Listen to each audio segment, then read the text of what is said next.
కారపొడి నెయ్యితోటి తింటున్నా. అసలు ఇది అల్టిమేట్ అనమాట. ఎప్పటి నుంచో వస్తున్న టేస్ట్, దీనికి మించిందే లేదు.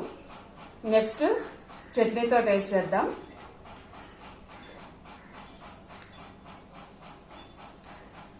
ఇది కూడా సూపర్. Dosa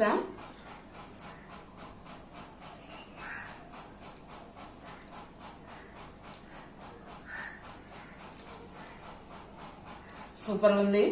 next rice.